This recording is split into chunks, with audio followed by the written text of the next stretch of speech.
রাজার 4 রানী একসঙ্গে পুকুরে স্নান করছে। বাকি 3 রানীর সঙ্গে ছোট রানী ইন্দুবালাও আছে। ঠিক তখনই টুন্না লক্ষ্য করে, ওই দিকে দেখো টুনি, ওই দিকের বাগানে ওটা ছোট রানী না? ওই লোকটাকে ছোট রানী থলিতে করে কি দিচ্ছে? মন্ত্রী, মন্ত্রী, কোথায় তুমি? তাড়াতাড়ি রাজকোষাগারে হাজির হও। বলুন রাজামশাই, এই সময় রাজকোষাগারে আপনি? আমি মাঝে মধ্যেই লক্ষ্য করছি রাজকোষ থেকে স্বর্ণমোহর চুরি যাচ্ছে। আজও দেখি 5টি স্বর্ণমোহর কম। আগে তো কখনো এমনটা ঘটেনি। রাজমহলেরও সবাই বিশ্বস্ত, কিন্তু কার এত বড় সাহস যে রাজকোষ থেকে চুরি করে? মহারাজ, আমার ওই টুনি পাখির ওপর খুব সন্দেহ হয়। ও তো এখন রাজমহলেও প্রবেশ করে। ও ছোট পাখি, তাই অল্প অল্প করে চুরি করছে যাতে না কেউ টের পায়। হ্যাঁ, এই ব্যাপারটা আমার মোটেও সুবিধার মনে হচ্ছে না। তুমি ওই টুনি পাখির ওপর নজর রাখো। সকাল হতেই রাজপাখি টুনি ও টুন্না চারিদিক ঘুরে ঘুরে ফল খায়, গান গায় আর পুকুর পাড়ে ছোট রানী ইন্দুবালার সাথে দেখা করার জন্য অপেক্ষা করতে থাকে। ওহো, এখনো ছোট রানী ইন্দুবালা এলো না। আর ছোট রানী কি করছে কি জানি। ওদিকে টুন্না ও রাধা আমার জন্য অপেক্ষা করছে।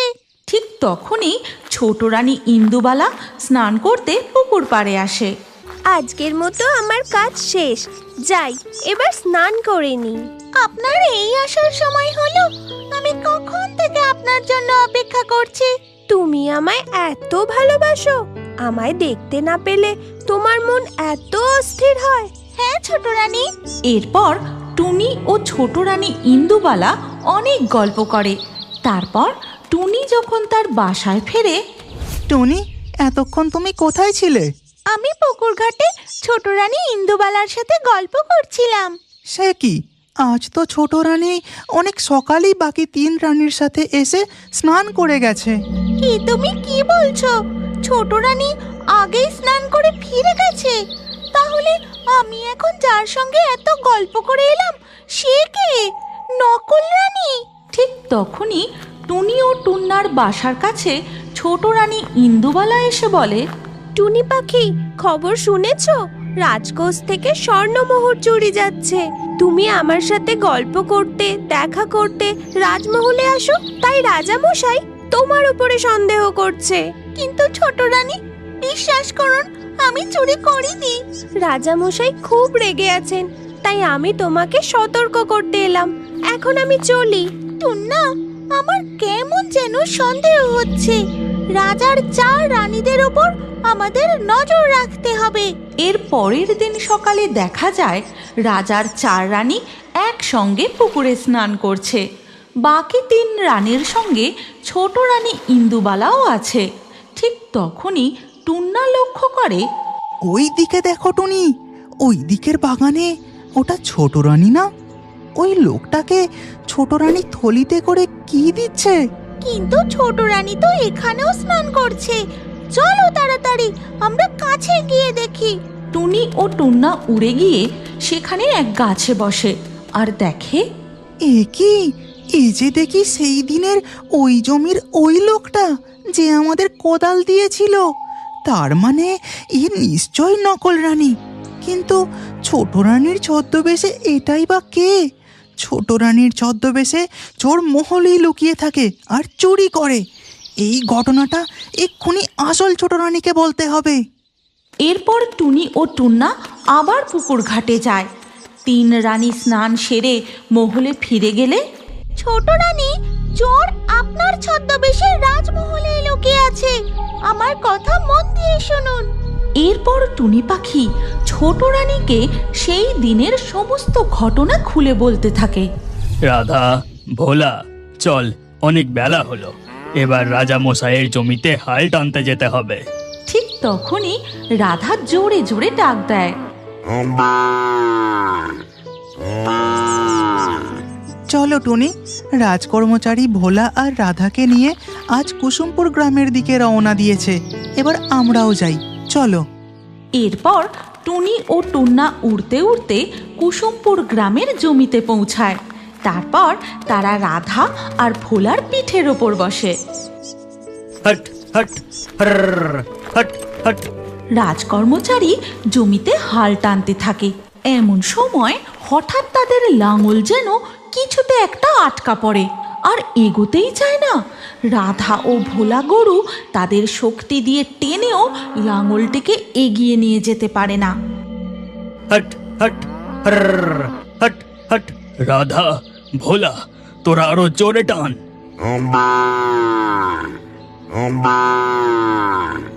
বন্ধু টুনি, মনে হয় আমাদের লাঙল বড় পাথরে আটকা পড়েছে।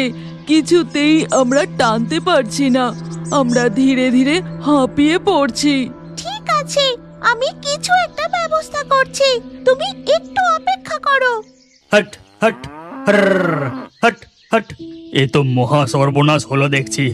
এত জোর লাগিয়েও নাঙল এখান থেকে বেরোচ্ছে না। সময়ের মধ্যে পুরো জমিটা হাল টানতে না পারলে যে।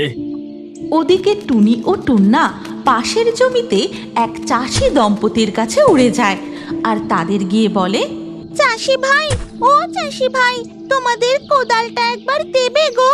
দেখো না, রাজার লাঙল জমির মাঝে আটকা পড়েছে, কিছুতেই বেরোচ্ছে না। হ্যাঁ হ্যাঁ, অবশ্যই দেব, কেন দেব না?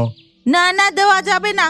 রাজার তো গরু আছে, লাঙল আছে, কিন্তু আমাদের এই কোদালটুকুই সম্বল।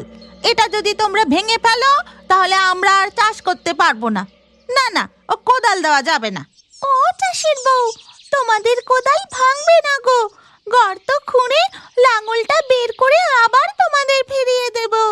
আচ্ছা বেশ, তবে নিয়ে যাও আমাদের কোদাল। এরপর টুনি রাজকর্মচারীকে ডাক দেয়। রাজকর্মচারী চাষি দম্পতির থেকে কোদালটি নিয়ে গিয়ে লাঙলের পাশে গর্ত করতে থাকে। হেইয়া হেইয়া হেইয়া হেইয়া।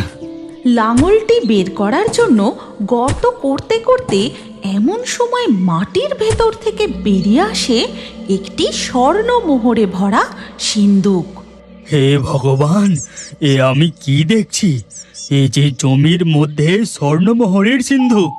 রাজকর্মচারীর এই কথা শুনে সেই চাষি দম্পতি ছুটে আসে আর বলে, আমাদের কোদাল দিয়ে মাটি খুঁড়ে এই স্বর্ণমোহরের বাক্স পাওয়া গেছে, এর অংশ আমাদেরও দিতে হবে। অসম্ভব, রাজা কৃষ্ণচন্দ্রের জমিতে এই মোহর পাওয়া গেছে, এই সম্পত্তি রাজার। এরপর সেই স্বর্ণমোহরের সিন্দুক নিয়ে গিয়ে রাজা কৃষ্ণচন্দ্রের কোষাগারে রেখে দেওয়া হয়। আর এই সমস্ত ঘটনা শুনে ছোট রানী ইন্দুবালা বলে, বলো কি, তার মানে ওই কৃষকের বউ আমার ছদ্মবেশে? না না, এ আমি মেনে নেব না, এ মহা অন্যায়। আমি এক্ষুনি মহারাজকে গিয়ে সব বলবো। এরপর ছোট রানী ইন্দুবালা ও টুনি পাখি রাজকক্ষে গিয়ে দেখে নকল ছোট রানী রাজার সেবা করছে। মহারাজ, এদিকে দেখুন, আমি আসল ছোট রানী, ও ছদ্মবেশী, আর ওই রাজকোষ থেকে আমার ছদ্মবেশে চুরি করছে। এ আমি কি দেখছি? দুটো ছোট রানী? না মহারাজ, আমি আসল ছোট রানী, ও ছদ্মবেশ ধরে আপনাকে মিথ্যে কথা বলছে। দুই রানীর কথা শুনে মহারাজ ভীষণ দ্বন্দ্বে পড়ে যান। কে আসল ছোট রানী তা চিনতেই পারেন না। ভালোই ভালোই বলো, কে ছদ্মবেশী? না হলে আমি। রাজা মশাই, আমি আসল ছোট রানী, আমি তো আপনার সব থেকে প্রিয় রানী, তাও আপনি চিনতে পারছেন না। কে আসল রানী কে নকল রানী এই নিয়ে রাজামশাই খুবই চিন্তিত। ঠিক সেই সময় বাইরে থেকে একটি ডাক ভেসে আসে। নমিতা, ও নমিতা। হ্যাঁ গো, বলো। এই রে সর্বনাশ। ঠিক তখনই নকল ছোট রানী মানে নমিতার স্বামীকে এক প্রহরী রাজসভার ভিতরে নিয়ে আসে। সঙ্গে টুন্নাও আসে। ক্ষমা করে দিন মহারাজ, আপনার পায়ে পড়ি। আপনার জমি থেকে পাওয়া স্বর্ণমোহরের লোভ সামলাতে না পেরে আমরা এই কাজ করেছি। আপনার রাজকর্মচারী আমাদের কোদাল ব্যবহার করে গর্ত খুঁড়ে সিন্দুক বের করেছিল, তাই আমরা কিছু স্বর্ণমোহর চেয়েছিলাম, কিন্তু এই কাজ করা আমাদের মহা অপরাধ হয়েছে। ক্ষমা করুন মহারাজ। লোভ চুরি করা মহাপাপ। তোমরা অন্যায় তো করেছ, কিন্তু আমি তোমাদের এবারের মতো ক্ষমা করে দিলাম। তবে তোমাদের আর একটা সুযোগ দিচ্ছি, তোমরা গরু নাঙল কিনে ভালো করে চাষ করো। জয় রাজা কৃষ্ণচন্দ্রের জয়, জয় রাজা কৃষ্ণচন্দ্রের জয়। এরপর সেই চাষি দম্পতি রাজমহল থেকে চলে যায়। আর টুনি ও টুন্নার বুদ্ধি দেখে মহারাজ কৃষ্ণচন্দ্র খুব প্রসন্ন হয়। তুমি কি জানো, তোমার নামও আমাদের কার্টুন ভিডিওর মধ্যে থাকতে পারে? আজকের লাকি ড্রয়ে নির্বাচিত নামগুলি হলো নিশা, মিঠু, মাহিয়া, হালিমা, নাহিদ, রিশা, জামিলা, আশা, মারিয়া, আমিরা, আঁখি, সেহনাজ, দীপালি, মৌসুমি, সাথী। আপনার নামসহ সেরা কমেন্ট করে পরবর্তী ভিডিওতে দেখার জন্য এক্ষুনি পরীর গল্প কার্টুন চ্যানেলটি সাবস্ক্রাইব করে নিন। তারপর আপনার নাম কমেন্টে লিখে দিন। আর স্ক্রিনের উপরে আসা এই পরবর্তী ভিডিওতেও ক্লিক করে ওই ভিডিওতেও আপনার নাম লিখে দিন। আপনার নাম আমাদের কার্টুন ভিডিওতে অবশ্যই দেখতে পাবেন।